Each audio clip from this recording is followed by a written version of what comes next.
Hi everyone, it's me, Tiago. As I'm sure you can tell, I am not in my normal place. We are actually traveling to visit my grandma, but we have to quarantine for a couple weeks before we get there. So you'll see a couple videos here and then some videos at my grandma's house. I don't know, it's gonna be all over the place for a little while. Today's video is not like anything I've done on this channel before. Basically, today I'm gonna be talking about my drone, which I've never really talked about on YouTube before, but if you follow me on Instagram, I do post videos from my drone occasionally there. So you can follow me at Vegan Tiago and see some stuff there. But yeah, I have a DJI Mavic Air. It's a few years old now, this model, not this particular one. I only got this in like November of last year. But this drone has served me so well for all the time that I've had it. And today I wanted to talk about the top 3 crashes that I've had with this drone. These actually might be the only crashes I've had. I don't remember any other like big crashes. It's a really reliable drone in general, like it does a really good job avoiding crashes, but there were a couple times where I pushed it a little too far and was a little too careless and it did crash. So the first crash that I got my drone into was actually just a little bit after I got the drone, like I was still kind of experimenting with it. So this drone has things called quick shots, which are intelligent flight modes. So basically the drone will like fly itself in a complex and like cinematic maneuver that would be hard to get right if you were manually controlling it. Also, for context, it has obstacle avoidance, these little sensors up here on the front and the back, but not the sides. So if it's flying straight at something forwards or backwards, it will stop automatically or even go around it depending on what settings you have in the app. But going sideways, it does not do that. It can't see anything. So my neighbor has this tree that's next to my house that every fall turns this really, really bright, beautiful, like orange red. And so I was trying to film the tree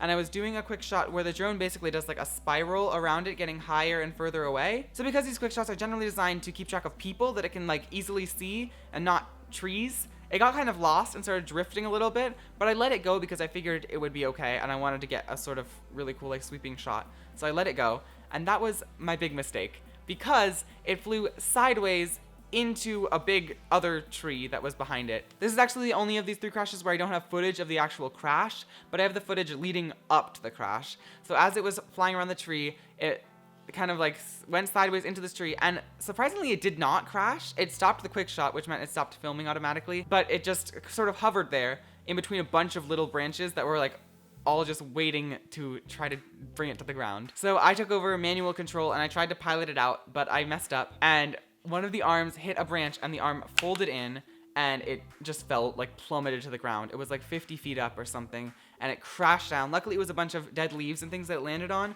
so it did not get seriously injured. There is, like, on this side, I don't know if you can see it, this part of the body is like a little bit further apart than it should be. I actually don't know if that happened from the crash or if it was already like that. I just noticed it after the crash. There was like a bunch of dirt in there and I did kind of clean it out.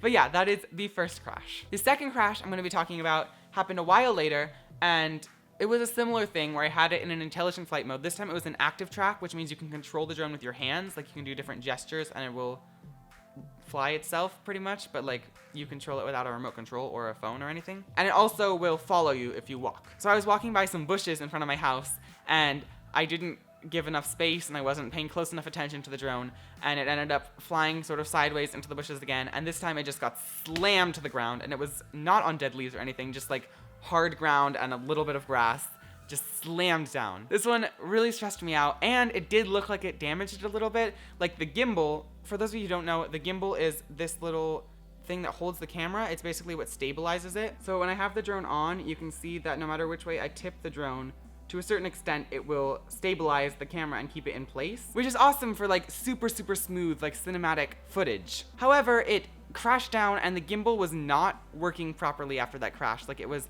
kind of jerking around and not holding steady, not balancing the camera. I was really, really stressed out that I had like actually damaged the camera. But when I restarted the drone, it was totally fine and it went back to normal, which is amazing. Like this drone is just so incredibly durable. It survived all these crashes completely fine. The third and final crash actually happened right after the second one. After I restarted the drone, I took off again and flew it over to the front of my house to land it. But I think that this other crash had kind of shook me up a little bit, so I wasn't thinking clearly, and I turned off the remote before I landed the drone, which was a horrible idea because I had set the drone, if it lost signal from the remote, to return to home, which basically means where it took off from, it would fly back, but it also has to fly up to a certain altitude before going back home, so it flies up to like 200 feet or something. I'm not sure what I have it set to, but it flies up to a certain height and then lands in the spot where it took off from. The problem was that I was under a tree that was like hanging over the little walkway where I was trying to land. And so as it tried to raise up to fly back to the home point, which was near the bushes where I crashed the first time, because it didn't have obstacle avoidance on top, only the front and the back, it was just like totally got tangled up in the tree. It was getting like whacked around from one branch to the other. It broke like 3 of the 4 propellers and eventually like crashed down into the gravel driveway. I think the propellers were still trying, so it didn't fall as hard as it would have if it was like completely without propellers, but it was like pretty hard. It was getting whacked by branches and then just slammed down into the driveway. This, I was sure, like I had just destroyed my drone, you know, like 2 crashes within like 10 minutes of each other. It was not good.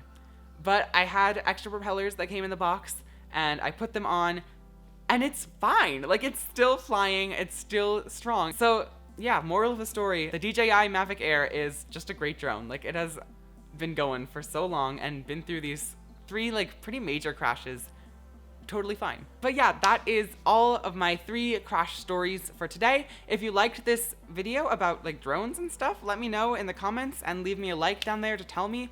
If people like this video, I'll make more content like this, but if not, I'll just go back to normal, like just like random content, I guess. Also, subscribe down there if you haven't already, and also click the little bell next to the subscribe button to get notifications whenever I upload, which is usually every Saturday, but sometimes isn't.